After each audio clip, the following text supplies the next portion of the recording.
flow depth is going to decrease if that is going to be the case.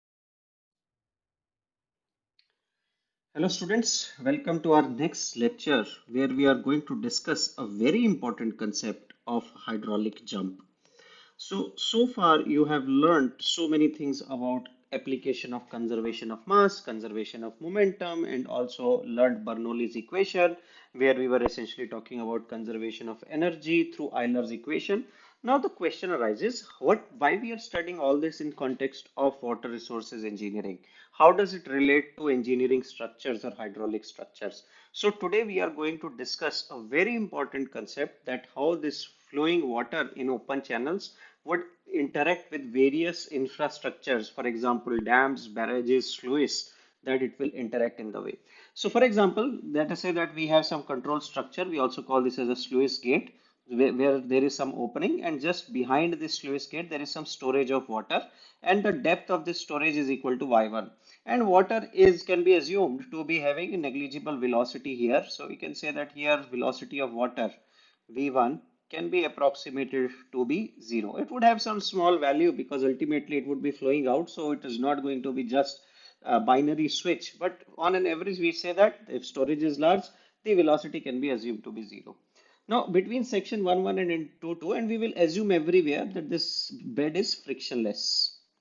So these are our first order derivations. So it's not a bad assumption to have. Or if even if friction exists, the other sources of energy losses that would be happening in this process, they would dominate the losses happening because of the bed friction.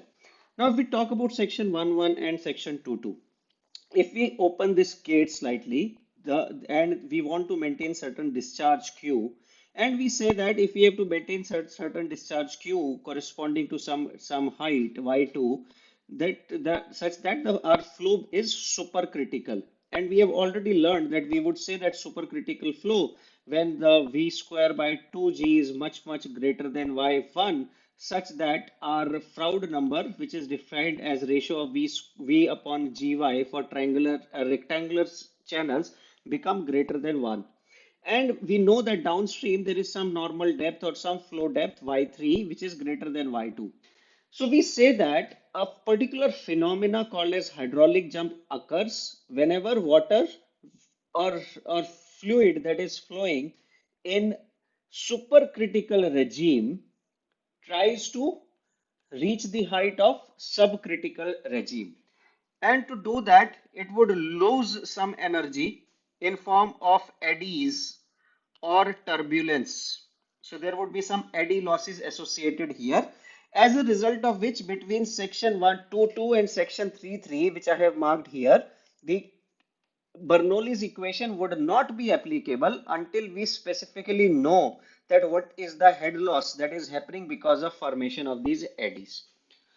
However, between section 2.2 and section 3.3, if we know velocity is at influx, velocity at outflux, conservation of mass and conservation of momentum can still be applied using Reynolds theorem. Also, if we talk about section 1.1 and section 2.2, there would be no energy losses. That would mean that we can assume that only the potential energy here is getting converted to kinetic energy here.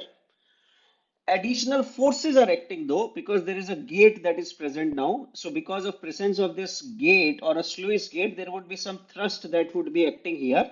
So if we take our control volume between 1.1 and 2.2, so if this is our control volume, and we have to account for all the external forces, and this becomes an external forces acting on the fluid. So we have to account for another force, which would be the resultant force because of this gate. And we can still apply the Reynolds transportation theorem by explicitly accounting for this Fg. Next thing is that we can always apply the Bernoulli's equation between section 1.1 and 2.2, because if no energy losses are happening, and assuming that our channel bed is horizontal, we can say that y1 plus v1 square by 2g is equal to y2 plus v2 square by 2g, and so on. So we will make this work a little fairer, but that's how what we are going to discuss. That now we are entering into a little bit complex territory where we have certain sections and different kind of laws would operate because of loss of energy that is happening or loss of energy that is not happening. Similarly, let us say that there is a reservoir, and there is a dam. There is a check dam or check or a barrage, and we have some water stored with height at y1. We have some water stored, and when this water overflows the dam, it results in some depth of flow as y2. And if this y2 is happening in a way that for given discharge q and y2, we end up with supercritical flow here, and downstream of y2, we have section 3.3 where height is y3 and y3 is greater than y2 in such a way that Froude number at section 3 is less than 1 and Froude number at section 2 is greater than 1, then to bridge the gap of this difference in water surface water depths, we would have a formation of hydraulic jump. And we will have a dedicated unit on hydraulic jump, but we will try to put this into perspective of conservation laws so that we can directly keep on using this terminology again without describing or trying to over elaborate why this jump is getting formed. But the condition for hydraulic jump formation is that whenever flow transits from supercritical to subcritical regime, some energy losses will happen or some dissipation of energy is going to happen in form of eddies, and we say that this phenomena, the resulting phenomena, is known as hydraulic jump. In fact, in engineering structures, sometimes we want hydraulic jump to happen. And the reason is, if you consider section 2.2 and section 3.3, so the height of this dam is, let us say, 180 meter. It's a huge height to store a water which has density of around 1000 kg per meter cube. So that is for sure that for such a high dam, the amount of potential energy that this particular drop of water is going to have is huge. And as soon as it is let down, this and assuming there is no loss happening because of relatively smoother surface, the entire potential energy would be converted to kinetic energy, as a result of which the velocities are going to be high. And if these velocities are high and we continue this water to flow, there are chances, and we have to design the infrastructure to cater to this large velocity throughout the downstream section. As a result of which, now that once this water is released, the engineering that we have to do for entire system is going to be humongous, because now water is possessing large amount of kinetic energy. So what we do, we want to dissipate this large amount of kinetic energy and convert it into an elevation head. And we are saying that we are converting the velocity head into the elevation head by increasing the depth of flow, that is from y2 to y3. And in this process, we are simulating the formation of or facilitating the formation of hydraulic jump. However, it's not like that you can simulate hydraulic jump. Yes, we have y2 here, y3 here. You have to make sure that we provide y3 in a way that there is a physical compatibility between flow at section 2 and flow at section 3 such that no conservation laws are violated, and that's what we are going to talk about. So in summary, we can say that for section 2.2 and section 3.3, while we cannot apply v1 square by 2g plus y1 equal to v2 square by 2g plus y2, because we do not know what is the exact amount of energy losses that are happening between these two sections, the summation of forces would still be equal to rate change within control volume of beta, rho, and dv plus double integral, and this is our control volume. This is our control volume over plus control surface beta rho VdA, where V is the velocity at the different control surfaces. And beta, of course, is our intensive property. And in case of forces, it is going to be rate change of momentum with respect to mass, and it comes out to be the velocity at section under consideration. Now, if we talk about section 2.2 and section 3.3, the only two forces that are acting here is hydrostatic force here and hydrostatic force here. So this would be positive, this would be negative. For simplicity, we will change this for time being to 1.1 and 2.2. And here we are just changing the name, that assuming that we are not worried about here. Let us name this as 1 1 and 2 2 for a derivation, because in most of the textbooks you will find that this section just downstream is taken as 1 1, and little bit distant away from this immediate downstream section we will use the nomenclature of 2 2. So between 1 1 and 2 2, the forces that are acting, they are negative force because of the hydrostatic pressure acting at section 2. Since it is acting in the reverse direction of x, it would be with negative sign, plus half gamma y1 square, because it's acting triangular in shape and height here is y1. So from understanding of fluid mechanics, we can easily write this. Beta, as we discussed, is uh, velocity, and from Reynolds transportation theorem, we know that every velocity that is leaving would be taken positive, anything that is entering would be taken negative. So we can write it as v2 rho v2y minus v1 rho v1y. So if we can write this, we can further simplify it as minus half rho g y2 square plus 1 by 2 rho g y1 square, and this is equal to rho v2 square y2 minus rho v1 square y1. We can further simplify this as, we can write our velocities as q upon a. So we can write this term as rho q square upon a square into y2. So this would be positive sign, minus rho q1 square upon a1 square. This would be a2 square into y1, and this is equal to half rho g y2 square minus, this is again with negative sign, plus half rho g y1 square. Now what we will do here, we will try to simplify this expression, and we can write this as minus q square upon b square, because area of triangular section is equal to by, rectangular section is equal to by, this into y2 divided by y2 square plus q square upon b square into y1 upon uh, um, y1 square, and this is equal to g by 2 y2 square minus y1 square.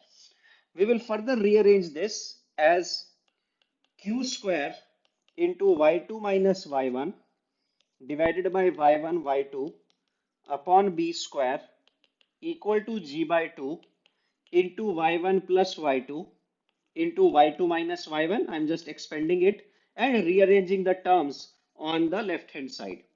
So upon further simplification, we can write this as q square upon b square into 1 upon y1 y2 equal to g by 2 y1 plus y2. We can further elaborate this q as v1 velocity into cross sectional area, so become v square b square into y1 square divided by b square into 1 upon y1 y2 is equal to g by 2 into y1 plus y2.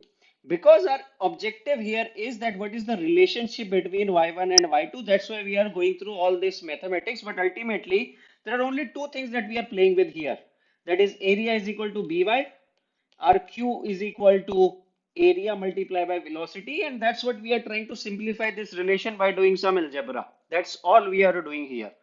Now further, we can divide both sides by y1 square, and the expression that we get from that looks like v1 square divided by g into y1 square. If we have y1 here, because these would cancel out and this y1 would cancel out, so this is the expression we have. So at the end we are dividing it by y1 square, and this is equal to half of y2 into y1 square divided by y1 plus y2.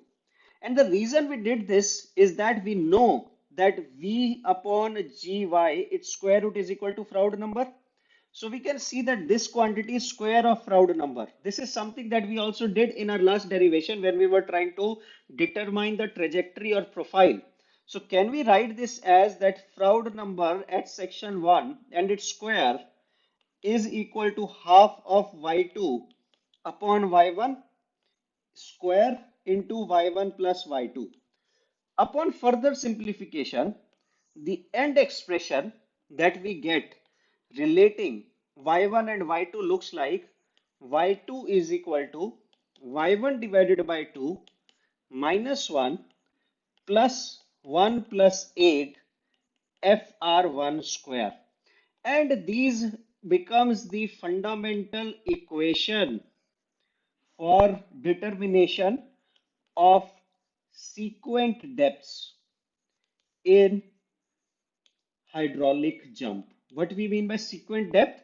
This is the depth y1 and y2 would always be related by this relationship whenever we are talking about formation of hydraulic jump between section 1 and section 2 where 1 is taken here and section 2 is taken here. That means if we know the value of y1 and somebody asks us that what should be the value of y2 so that hydraulic jump forms, this is the equation that we are going to use. The alternate form of this equation is also written as that y1 upon y2 is equal to 1 by 2 minus 1 divided by 1 plus 8 fr2 square. What does that mean? If you clearly notice, we are using the Froude number either on a downstream or on upstream side. And here again, I am saying that upstream, downstream are with respect to section 2 The section 2 if it is downstream, 1 would become upstream here. So if we know Froude number anywhere and depth of flow anywhere, we should be able to calculate what is the sequent depth associated with that downstream or upstream characteristics. Now, if you go to your assignment and try to solve question 6, where it is given that Q is known as 54 meter cube per second, there is some depth of width of flow which is 8 meter, your depth of flow is 0.6 meter, and we say that this is at section 1, and for making consistent nomenclature we will say this is y1. It is simply asked us to us that what is the sequent depth y2 for the formation of hydraulic jump. Now it's pretty straightforward. Since you know q, you can clearly say that y1 times b should be equal to q, and if we multiply it by, of course, velocity, we know y1 as 0.6, we know b as 8, we don't know v1, we know q as 54, so we can determine that what is the value of v1 from here. If we can determine v1, we can determine what is the Froude number upstream. If we can determine Froude number upstream, we can always use this in this formula because y1 is known, Froude number is now known, and we can determine what is the value of y2, as simple as that. And this equation is something that you will see time and again when we will talk about hydraulic jumps or critical flows. You don't have to cram this, you don't have to always remember this by heart. We applied the conservation of mass at section 1 and 2 and we ended up with this form, and that should be good enough to solve some numerical examples.